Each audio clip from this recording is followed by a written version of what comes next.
the legato is marvelous, and I have a question for you. Could you describe for us your degree of dynamic contrast? Now, I don't know this room. It feels like the acoustics are actually pretty good in here. So I think you sound nice and warm. Okay. And the legato is terrific. The intonation is terrific. Very nice. It feels a little bit to me somewhat careful the way you're playing this. I mean, you have really nice technique, beautiful sound, like I was saying. I'm wondering if you can maybe just expand the palette of dynamics and color, and not only that, but rubato. Yeah, I'm hearing some of the rubato choices you're doing. I want you to even stretch those more. All right. Okay. All right. Can you start at the beginning? Sure. So, generally speaking, and I want to raise the music stand up a little bit. I almost want you to stand, but I can stand. Yeah, Do you want me to? I do want. All right.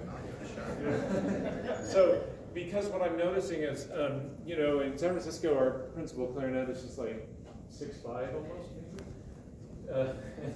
And you know, he sits up into his body and he's got support when he plays, you know. So you seem like a tall person. Yeah. And this is not limited to tall people, that's not what I'm saying. But my point is, when you're sitting, you seem a little hunched over. Yeah, I do, yeah.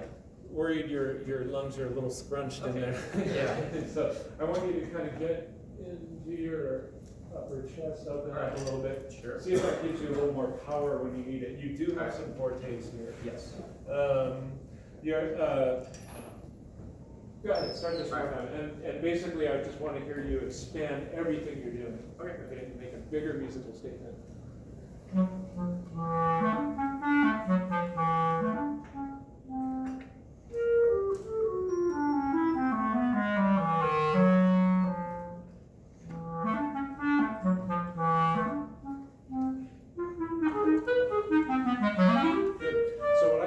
That's very good.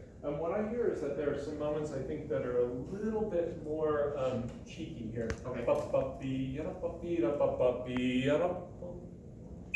doesn't say anything about a big retard, but I think you have a little bit more license. Okay. An unaccompanied piece. And it's very, let's just try to make the whole thing a little cheekier. Okay. A little bit more coy somehow. Okay. All right.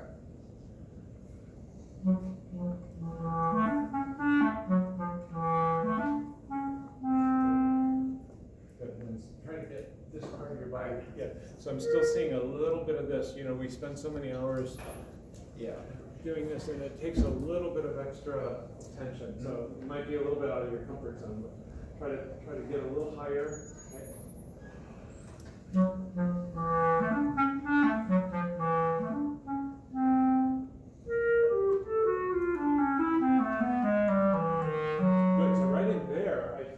Harmonies are kind of heating up a little. You know, a little bit more hairpin action in there. All right. One more time from the top. Hang out.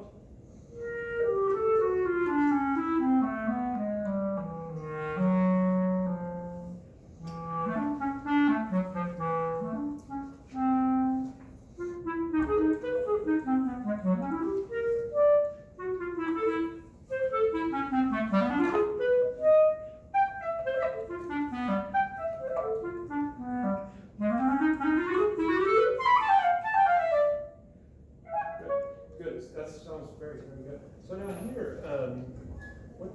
show me where you stopped here. I stopped right here. Yeah, okay, so the opening here is piano. It looks like your teacher changed that to mezzo piano, and I can understand why. Yes. So your piano dynamic loses a little bit of core in the sound. It gets a little bit woofy. Yeah. You know, I'm a little bit torn about that, because I want you to play with all of the possibilities of what the clarinet can do, and that can include subtone and woofy. Here, I just want to make sure that you're playing with enough definition so the listener can really hear what's going on. Yeah. So as you have repeated this, I feel that dials in a lot more as you go. So that's great. Right. But here it's fortissimo, and I just feel like I want you to really, you know, like just lay into it. Yeah. All right. Sorry. I just deafened our front row. I'm sorry. Okay, because you've got the chops to do it, right? So can you just start that? Why don't you play me a long tone on your high D flat? Also, this is a clarinet, so you know we all love to play the. You know what I mean? It's an A clarinet. It's very vocal, right? So you're gonna have to bring a little more teeth, I think, to this. Just play me a long tone, high D flat. Plug your ears. Plug your.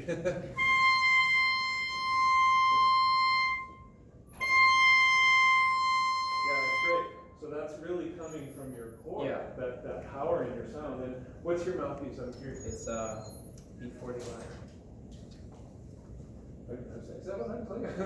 Yes, it's an M3. But, so that should allow you that kind of power. I don't feel like that's a mouthpiece that's overly closed, and I don't think you're biting. No. So you can experiment with getting more sound by opening your jaw certainly a little bit more, making sure these muscles are not clenching, that the work is just happening here. Again, getting rid of stuff we don't need physically to make the clarinet, you know, live up to what it can do, right? So good. Now play the phrase. It's not the same power. Try a little more mouthpiece and try slowing it down. Good. Go back to your long tone. Yeah, good. And lift up a little bit. You know, if I was performing this, if I was really, you know, I'd really. Yeah, you're so well trained that we can start thinking a little bit outside the box. Okay, in terms of what you can do musically. Good. Yeah. All right. And that's like the sound. What do you think? Yes. So now let's try to put all that stuff together. Okay. So nice definition in the articulation. These things, it sounds like Peter and the Wolf in reverse. I'm so embarrassed. When I saw, this was supposed to be a bass, I'm making excuses. This was supposed to be a bass clarinet orchestral excerpt, but we didn't have any takers. Then I was told it was going to be an orchestral excerpt class on B flat and A. No, I show up and it's 3 solo pieces. The Sinnermeister being one of them, and I was thinking for some reason it was the Osborne Rhapsody in my mind. Oh, I know that, but I actually don't really know this. So I don't dare demonstrate any of it for you. But this sounds like Peter and the Wolf in reverse. This. So I just think that could be a little bit more sinuous.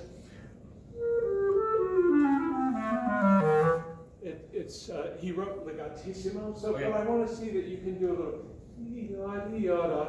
so then the notes are not all so equal. Okay. All right. And and normally we'd say, oh, those are not equal, but here this is unaccompanied, and it's you know, so I think you can be a little more imaginative. Okay. Good.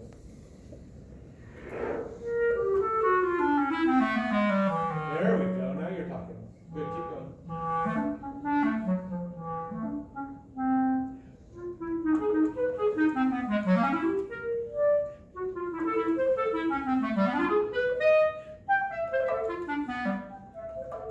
Good. So there, with the softer dynamic. Let's show me where that is. Right there. Good. So let's try something. I want you to slow this down. Now, you're going to stop there. Okay. This is how I practice this. I would go. Then I go. I'm talking purely practice technique. What I'm hearing is that there's a lot less definition in the song. And it's tricky on the A clarinet, especially on a high B flat. It wants to go to the undertone, wants to go to the grunt. So I'm just going to talk a little bit about practice technique, how I would work that out, which is what I just did. Okay. So let's just go comfortably, go and then I want you to just practice some high B flats, like you're practicing trying to hit a dart in the bullseye. Okay. Free this up a little bit more. You're really clenching. And the first one is a louder diameter, right? Yeah. So play that.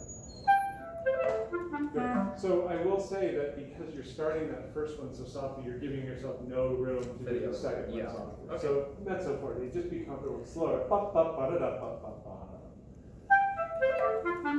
Beautiful. Now, but do my technique. Ba, ba, ba, da, da, ba, ba, ba, da. Ba, ba. You have to find it physically how to make that happen. Good. Let me clarify exactly what I mean. So I would do the first one. That's even got a crescendo. Yes. And then I would literally stop. I'd be like.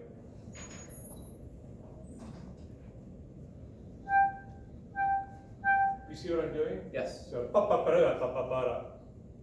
What do I want that next note to sound like? And then I'm going to aim for that. So you have to do that right now. Okay.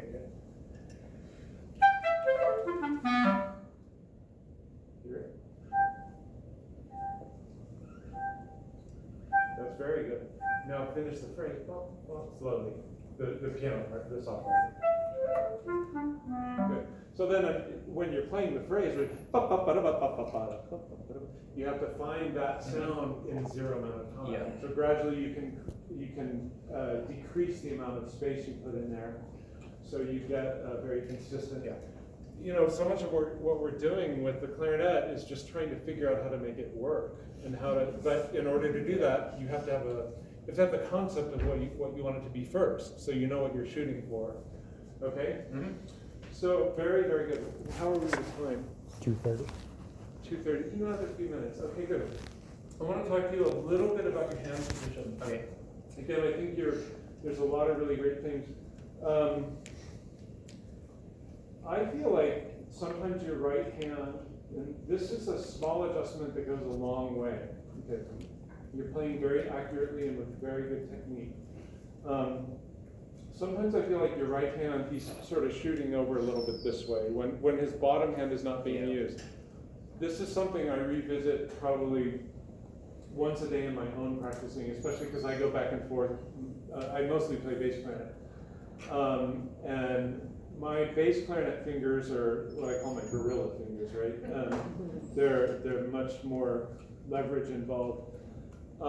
So then when I go back to soprano clarinet, I have to work a little harder to find those tone holes. And as you know, your fingers are approximating what these are doing, right? These don't sort of flop all around. They're just there and they go down, right? So I want to see a little bit more attention to that in your right hand. I think you'll get a lot of good benefit from that. So when your right hand's not being used, be careful that your hand doesn't. So it doesn't go. Yeah, just keep those fingers just hovering right above the tone holes. Just play me a slow F major scale. This is for those of you who are teaching. This is very helpful to do in front of a mirror with your students. So he's got really great slope in his fingers. I think he's going to work from these knuckles. These are nice and sloped there. And with your students, you can just have them hang their hands, get that slope, bring the hands up like that into playing position. So just go up the scale and you're just going to hover right above the tone holes. Okay?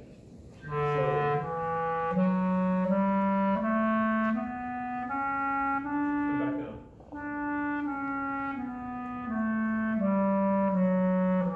Okay, that's great. So then you can also have your students finger low F and just look with that. Do this, and then looking down, I always tell them your fingernails in alignment. Okay, so when I go up, if we're doing close A,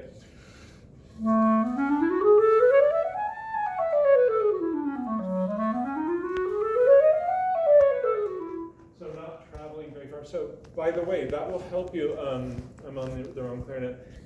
I forgot the notes. Yeah. That's what I was going to tell you, and I forgot. When you go to the B flat, you're really shooting way up on those things. So then, of course, your legato is suffering a little bit going to the C natural. So if I everybody watch my index finger here. I'm playing B flat, but basically that fingernail's almost covering that F sharp tone hole. So then I just drop right into the C. So I forgot. Okay. Okay, so let's do F major now. Let's do eighth note G. You're going to go all the way 3 octaves and back down. Okay. Take a full breath. Bring your shoulders open. A little bit, there we go, yeah, that, you just grew 2 inches. Okay. No, you know what, my bad. Let's do slurring and you're just gonna.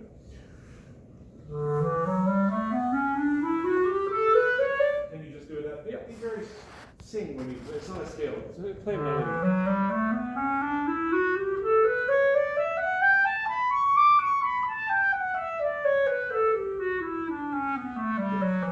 Very good. So when you're doing these fireworks in this piece, I want you to pay a little bit of attention, especially to the right hand, that when it's not being used, you're just hovering right above those tonals. You don't travel away. Okay, good. You know what, since we're kind of wrapping up, why don't you now take a moment and why don't you perform the whole opening to that moment. Just perform it. Take your time.